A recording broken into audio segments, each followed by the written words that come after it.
BC భవన్లో మొదలైన మహిళా శక్తి కోసం పోరాడుతున్న మా మట్ట జయంతి గౌడ్ స్టార్ట్ చేసిన ఈ 2వ రోజు నిరాహార దీక్షకు సంఘీభావంగా మా పార్టీ తరఫున ఈరోజు రావడం జరిగింది.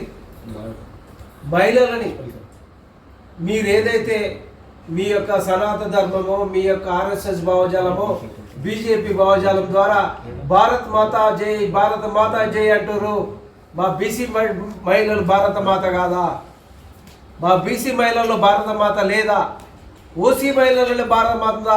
కానీ మీ యొక్క ఎవరైతే జై కొట్టే వాళ్ళందరూ ఆలోచించాలని, బీసీ మహిళ, బీసీ యొక్క ఈ సపోర్ట్ లేకుండానే మీ పార్టీ అధికారంలో వచ్చిందా అని నేను ఈరోజు మిమ్మల్ని అందరినీ ఆలోచించాలని, మీరు ప్రశ్నించుకోవాలని, మీకు మనని ఓడియడానికే బ్రాహ్మణ శక్తులైన ఆర్ఎస్ఎస్ బీజేపీ ఆడుతున్న ఈ కుట్రలో భాగంగానే ఈ యొక్క మహిళా బిల్లులో బీసీ కోటా లేకుండా మళ్ళీ బీసీలో ఉన్న ఏ విధమైన బీసీలకు రిజర్వేషన్ లేకుండా, మళ్ళీ మహిళలకి రిజర్వేషన్ లేకుండా మొత్తం 100 ఓసీలే రాజ్యాంగ పదవుల్లో అనుభవించి మీరే అన్ని రకాలుగా దోసుకొని పోయి మీరే అన్ని రకాలు అనుభవించడం ద్వారా నేపాల్లో అటు బంగ్లాదేశ్లో వచ్చినట్టు తెలంగాణ నుంచి స్టార్ట్ అయ్యే జంజి మీ యొక్క పార్టీని, మీ యొక్క సంస్థల్ని మొత్తం పునాదులు లేకుండా సమూలంగా నాశనం చేస్తుందని, రాజకీయ సమాధి చేస్తుందని ఈరోజు హెచ్చరిస్తున్నాను.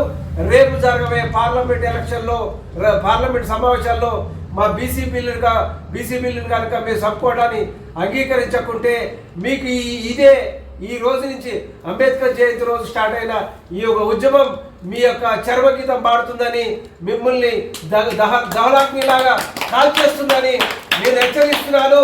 మీ మగవాళ్ళ కోసం, బీసీ మగవాళ్ళ కోసం చేసిన అన్యాయాలన్నీ మేము భరించడం, మా చెల్లెళ్ళు అక్కల కోసం మీరు చేస్తున్న అన్యాయంతో మీ యొక్క బ్రాహ్మణ విధం ఏదైతే మీరు రోసం వచ్చిరో మిమ్మల్ని అందరినీ తలగబెట్టే ఉద్యమం మరి మట్ట జయంతి గౌడ్ నుంచి స్టార్ట్ అవుతుందని ఖబర్దారని హెచ్చరిస్తున్నాను.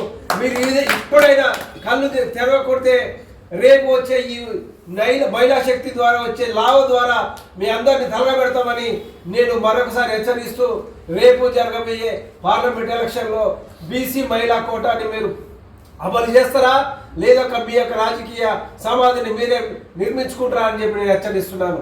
జై బీసీ.